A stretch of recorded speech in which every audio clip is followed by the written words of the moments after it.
नमस्ते जी। 79वीं श्रव्य कणिका, दयानंद दिवाकर, लेखक श्री आदित्य मुनि जी, वानप्रस्थ। आज 5वां अध्याय आरंभ हो रहा है। शीर्षक है सन 1857 संवत 1914 की क्रांति। श्रावण से कार्तिक संवत 1914 पर्यंत। पाद टिप्पणियां हैं। क्योंकि स्वामी दयानंद स्वयं इस काल की अपनी गतिविधियों के विषय में मौन रहे हैं, इसलिए हम उन्हें अभिव्यक्ति प्रदान करने के लिए उनके ही ग्रंथों और प्रवचनों के कुछ उद्धरण देकर तथा जीवन चरित्रों में वर्णित प्रसंगों को उद्धृत करके इस अध्याय की पूर्ति कर रहे हैं। ये लेखक श्री आदित्य मुनि जी की ओर से स्पष्टीकरण है।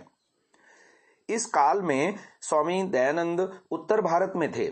इसकी पुष्टि में हम दो प्रसंग आगे दे रहे हैं। पहला, संवत 1914 की यह दुर्दशा स्वामी दयानंद से देखी न गई।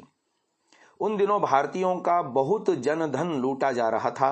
ऐसे विकट क्षणों में भारतीयों का मार्ग प्रदर्शन करने के लिए ग्राम ग्राम और नगर नगर में 33 वर्षीय स्वामी दयानंद सरस्वती ने अश्वारोही बनकर देश का भ्रमण किया। तब विदेशी शासकों की प्रवृत्तियां दो प्रकार की थीं। वे जहां धन लूटने में लगे हुए थे, वहां अकड़पूर्वक रहते हुए चुपचाप भारत छोड़ जाने के लिए कलकत्ता की ओर भी बढ़ रहे थे। रोहतक में भालौट ग्राम के चौधरी शेर सिंह के दादा नान्हेराम और सेहरी खांडा ग्राम के दो भाई भाड़े पर अपनी गाड़ी उत्तर प्रदेश में चलाते थे। जब उन्होंने एक नगर से माल अपनी गाड़ी में भर लिया तो बेगार लेने वाले अंग्रेजों ने गाड़ियां वहीं रिक्त करवा ली और लूट का धन उन गाड़ियों में भर दिया। जब गाड़ियां कुछ दूर पहुंची तो सम्मुख से आते हुए एक पुरुष ने गाड़ी वालों को चुपके से कहा, एक स्थान पर अंग्रेज बैलों को भी मार कर खा गए हैं, तुम्हें ईश्वर बचाए। थोड़ी दूर चलकर दो भाइयों में से बड़ा भाई तो अवसर देखकर भाग निकला।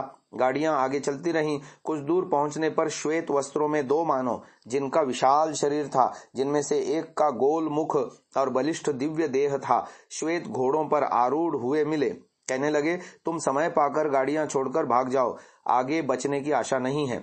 इस पुनः कथन पर अब उन्हें पूर्ण आशंका हो उठी। सायंकाल की बेला थी। विश्राम करने के ब्याज से उन्होंने एक तालाब पर गाड़ियां रोकी। नन्हेराम ने पलायित युवक के 12 वर्षीय छोटे भाई से कहा, जब मैं भूसा लेने ग्राम की ओर चलूं, तुम रोने लगना। उसने वैसा ही किया और अंग्रेजों ने उसे भी साथ जाने की अनुमति दे दी।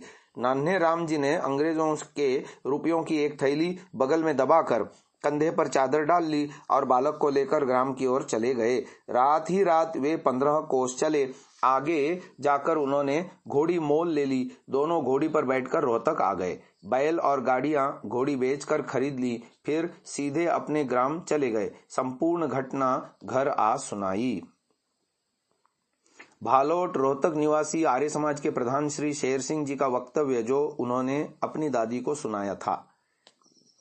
स्वामी दयानंद उन दिनों राज्य विप्लव में सम्मिलित होने के कारण अति प्रसिद्ध थे। घटना का बोध होने पर पंडित बस्तीराम ने कहा, दो अश्वारोहियों में गोल मुख वाले तो स्वामी दयानंद थे। उन्होंने परिस्थिति व श्वेत वस्त्र धारण कर रखे थे। पंडित बस्तीराम ने स्वामी दयानंद जी के अनेक बार दर्शन किए थे। अब अभाग्योदय से और आर्यों के आलस्य प्रमाद, परस्पर के विरोध, इससे अन्य देशों के राज्य की तो कथा ही क्या कहनी, किंतु आर्यावर्त में भी आर्यों का अखंड स्वतंत्र स्वाधीन निर्भय राज्य इस समय नहीं है। जो कुछ है सो भी विदेशियों से पादाक्रांत हो रहा है। कुछ थोड़े राजा स्वतंत्र हैं। दुर्दिन जब आता है तब देशवासियों को अनेक प्रकार का दुख भोगना पड़ता है। सत्यार्थ प्रकाश के अष्टम समोल्लास में लिखा है, कोई कितना ही करे परंतु जो स्वदेशीय राज्य होता है वह सर्वोपरि उत्तम होता है। अथवा मतमतांतर के आग्रह रहित अपने और पराये का पक्षपात शून्य प्रजा पर पिता माता के समान कृपा, न्याय और दया के साथ विदेशियों का राज्य भी पूर्ण सुखदायक नहीं है, परंतु भिन्न भिन्न भाषा, पृथक पृथक शिक्षा, अलग व्यवहार का विरोध छूटना अति दुष्कर है। बिना इसके छूटे परस्पर का पूरा उपकार और अभिप्राय सिद्ध होना कठिन है। ये लेख है सत्यार्थ प्रकाश का 8वें समोल्लास का। आगे 10वें समोल्लास की कुछ बातें लिखी हुई हैं। विदेशियों के आर्यावर्त में राज्य होने के कारण आपस की फूट, मतभेद, ब्रह्मचर्य का सेवन न करना, विद्या न पढ़ना पढ़ाना, अथवा बाल्यावस्था में अस्वयंवर विवाह, विषयासक्ति, मिथ्या भाषण आदि कुलक्षण, वेद विद्या का अपप्रचार आदि कुकर्म हैं। जब आपस में भाई भाई लड़ते हैं तब तीसरा विदेशी आकर पंच बन बैठता है। क्या तुम लोग महाभारत की बातें जो 5 सहस्र वर्ष के पहले हुई थीं उनको भी भूल गए? देखो, महाभारत युद्ध में जब सब लोग लड़ाई में सवारियों पर खाते पीते थे, आपस की फूट से कौरव पांडव और यादवों का सत्यानाश हो गया सो तो हो गया, परंतु अब तक भी वही रोग पीछे लगा है। न जाने यह भयंकर राक्षस कभी छूटेगा व आर्यों को सब सुखों से छुड़ाकर दुख सागर में डुबा मारेगा। उसी दुष्ट दुर्योधन, गोत्र हत्यारे, स्वदेश विनाशक, नीच के दुष्ट मार्ग में आर्य लोग अब तक भी चलकर दुख बढ़ा रहे हैं। परमेश्वर कृपा करें कि वह राजयोग हम आर्यों में से नष्ट हो जाए। जब से विदेशी मांसाहारी इस देश में आके गौ आदि पशुओं को मारने वाले मद्यपायी राज्याधिकारी हुए हैं, तब से क्रमशः आर्यों के दुख की बढ़ती होती जाती है, क्योंकि नष्टे मूले नैव फलम न पुष्पम। जब वृक्ष का मूल ही काट दिया जाए तो फूल फल कहां से हो। सत्यार्थ प्रकाश, दशम समुल्लास। महर्षि दयानंद 1857 के स्वतंत्रता संग्राम के अधिनायक ही नहीं वरन योद्धा भी थे। श्री स्वामी जी उन दिनों एक अपने जैसे बलिष्ठ ब्रह्मचारी के साथ श्वेत घोड़े पर सवार रहते थे और तलवार हाथ में रहती थी। यह बात स्वामी दर्शनानंद जी महाराज को सर्वखाप पंचायत के प्रधान के भ्राता जी से विदित हुई। घुड़सवार स्वामी जी ने बताया था कि पीछे अंग्रेज सिपाही आ रहे हैं, कहीं छुप जाओ वरना मार दिए जाओगे। इसी जाट को पुनः मिलने पर उस व्यक्ति ने गदर की बात पूछी, पर ऋषि ने बताया कि हम सब बातें बता नहीं सकते, नहीं तो फांसी के तख्ते पर लटका दिए जाएंगे। गदर उपरांत महाराज पुनः मिले और मुस्कुरा दिए तथा अन्य बातें बताने से इनकार कर दिया।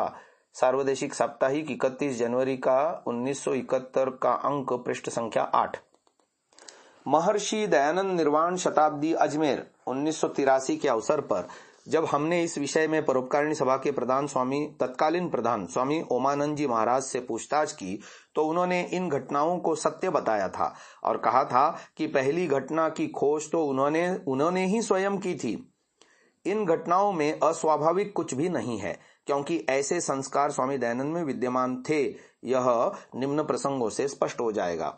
पहली बात, टंकारा में देवचंद भगवान नामक एक वैश्य निवास करते थे, जिनका देहांत अब से थोड़े ही वर्ष पहले संवत 1971 अथवा सन 1914 ईस्वी में हुआ है। उनका जन्म संवत 1881 में हुआ था और ऋषि दयानंद ने भी इसी संवत में जन्म ग्रहण किया था। इससे उनकी आयु प्रायः 90 वर्ष की थी। उसने उनसे कहा था, भाऊ के समय में एक ब्राह्मण कर्मचारी थे, उनका नाम करशन तिवाड़ी था। उनका घोड़ा दरबार में बंधा करता था। उनका एक पुत्र दयाराम था, वह उनके घोड़े को प्रतिदिन 2 बार नदी पर जल पिलाने ले जाया करता था। दयाराम को लोग दयाल दयाल भी कहा करते थे। फिर वह एक दिन घर छोड़कर निकल गया। महर्षि दयानंद सरस्वती का जीवन चरित्र भाग 2 का परिशिष्ट 1, पृष्ठ संख्या 377। अगला संस्मरण है, ये संस्मरण लिया है महर्षि दयानंद जी का जीवन चरित्र भाग 1, पृष्ठ संख्या 217, 259 और 49। जब मैं पितृगृह में रहता था तो एक समय ऐसा हुआ कि हमारे एक पड़ोसी ने हमारे एक खेत पर अधिकार कर लिया। जब पिताजी ने मुझे यह बात सुनाई तो मुझे इतना आवेश आया कि तलवार लेकर गया और आक्रमणकारी पड़ोसी और उनके आदमियों को मैंने अकेले ही भगा दिया। अब भी यदि 10-15 गुंडे मुझ पर आक्रमण करेंगे तो उनके लिए मैं अकेला ही पर्याप्त हूं। एक और संस्मरण है, कर्ण सिंह महाराज को इसी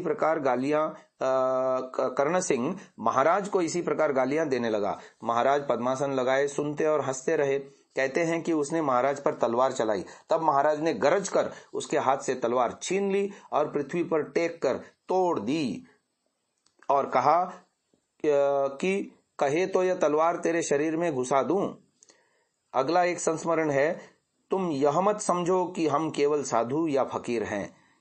यह मत समझना कि तुम हमारा यथोचित सम्मान न करके हमारे काम की अवहेलना कर सकोगे और जो कुछ तुम्हारा हमसे ठहरा है उससे फिर सकोगे। यदि ऐसा करोगे तो हम एक ही थप्पड़ में तुम्हारे 32 दांत तोड़ डालेंगे। उक्त घटनाओं से स्वामी दयानंद के घुड़सवारी करने, तलवार चलाने के अभ्यस्त होने तथा अपने विरोधियों के प्रति उग्रता से पेश आने का संकेत मिलता है। आज की इस चर्चा को यहीं विराम देते हैं। ओम।